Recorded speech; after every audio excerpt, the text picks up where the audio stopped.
In prototypes, we ask interesting questions, we expose our assumptions, we involve others with our ideas, which begins to actually create collaboration, and most importantly in life design, we sneak up on the future. That thing you're wondering, maybe I'd like to try this? Somebody is living the life you're imagining already. And by prototyping it, you get into a time machine and go find people who are already in a future today that you're thinking about tomorrow. Good prototyping is cheap, fast, and teaches us something. It's really about cheap and fast. The cheaper, the faster, the better, as long as we learn something. Now, in life, it's not foam core and glue guns when you're doing life design. So life design prototypes are in two very simple forms, a conversation or an experience. Talk to people, do stuff. So the prototype conversation, which we call the life design interview, is essentially the same thing as an informational interview. Who's heard the term informational interview? Or done those kind of things? Where you're asking for the story, not the job. The prototype conversation is a very simple thing to do. It turns out, gee, what's it really like to be, a DJ, on a web channel as opposed to on a traditional radio station? What's it really like to be involved in the private space transport industry? What's it really like to be involved in nanotechnology? What's it really like to be working on an organic farm in Siberia? You can go talk to people to have that conversation. And the reason it's an interesting conversation is because you and they, that person you want to talk to, have a very, very common base of experience and awareness and values. She thinks her life is really interesting. You think her life is really interesting. You have the same point of view. You should get together. It's really simple. It's like, I've done the research. You're the most interesting person in the world. You think so too. Let's get together and share that interest. Just tell me your story. And like prototype experiences means actually trying stuff on.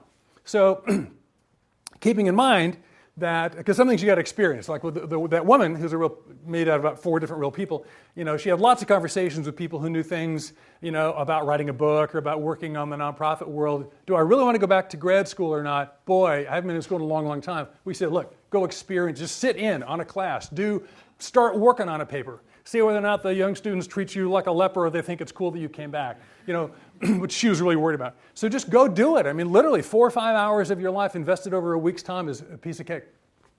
Now, keeping in mind,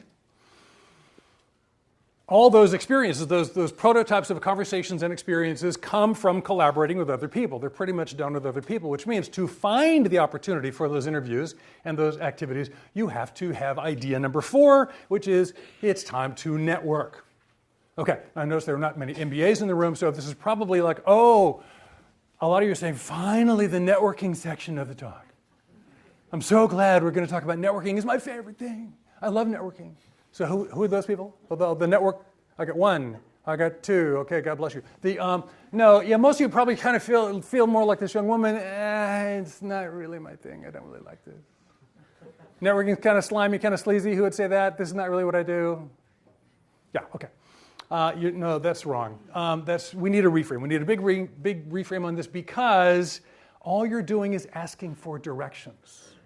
Have any of you ever given someone directions? Who's ever given anybody directions?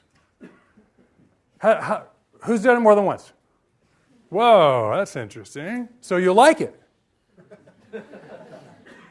Like 3 times. 3 times? Whoa, you guys are repeat direction givers. Okay, this is obsessive behavior. Now, I understand, right, the reason we don't like networking is because it's sleazy and you're using people, right? This is what most often you're using people for self-interest. The usual asking for directional help experience kind of goes like this. So I'm walking down the campus, and somebody goes, oh, could you help me? I'm trying to find the Huang Center, Oh, do you know where it is? Now, at that moment in time, I go, well, I can go like, hey, who are you? I am a busy person. Get a map. Try a phone. Come on. We don't usually do that. We kind of go, oh, I'm so glad to help you. And then they ask for the information. What do? We just tell them. We take this hard-earned geographical information system and we just dump it on them free. And what do? They go, oh, great. And then they leave. They just leave.